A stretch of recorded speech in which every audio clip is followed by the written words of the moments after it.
Assalamualaikum warahmatullahi wabarakatuh. Kami dari kelompok 10 yang beranggotakan Ridho Ulfa, Rinda Agustin, dan Rizka Reza Novita. Di sini kami akan mempresentasikan hasil diskusi kami yang berjudul abstrak.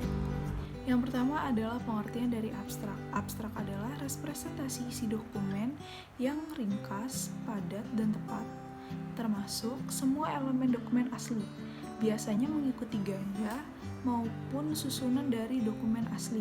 Adapun beberapa fungsi dari abstrak. Yang pertama, sebagai komponen inti dari sebuah karya ilmiah. Yang kedua, sebagai gambaran secara umum inti dari sebuah karya ilmiah.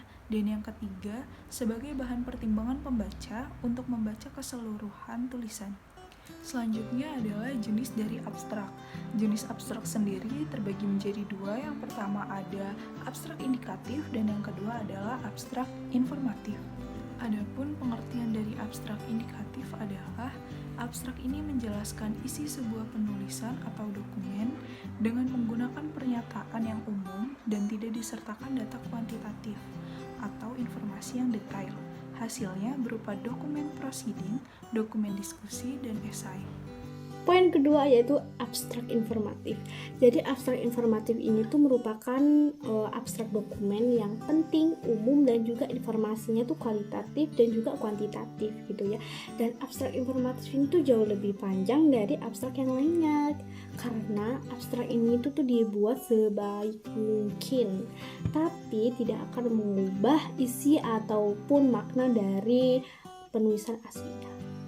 Sifat abstrak yaitu jelas, tepat, ringkas, objektif, dan berdiri sendiri. Dan kualitas abstrak yaitu akurasi, isi tidak menyimpang dari naskah atau dokumen aslinya.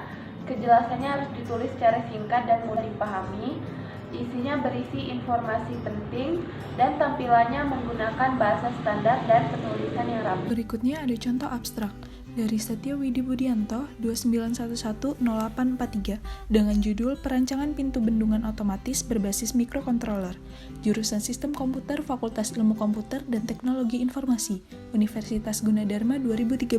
Curah hujan yang tinggi dapat mengakibatkan terjadinya luapan air pada bendungan, sehingga mengakibatkan kapasitas air melebihi dari kapasitas tampung pada bendungan.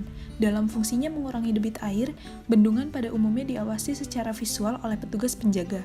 Jika ketinggian air sudah melebihi batas, maka petugas akan membuka pintu bendungan untuk mengurangi debit air.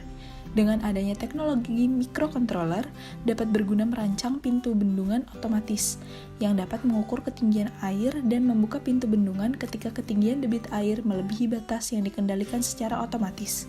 Pada pembuatan alat ini, penulis menggunakan mikrokontroler sebagai proses dari inputan yang masuk dan dijadikan output. Dalam alat ini terdiri dari 3 bagian blok, yaitu blok input, blok proses, dan blok output. Cara kerja dari alat ini, jika diberikan sumber tegangan sebesar 5-12 volt, pada blok input sensor akan bekerja jika terkena air. Kemudian akan dikirim blok proses untuk dijadikan output yang berupa buzzer, LED, gerak motor, dan karakter. Pada LED yang akan aktif jika mendapat data dari blok proses pemasangan dan instalasi, maka masing-masing sensor ditempatkan pada proses yang sesuai dengan kegunaan agar dapat bekerja secara maksimal sesuai yang diharapkan.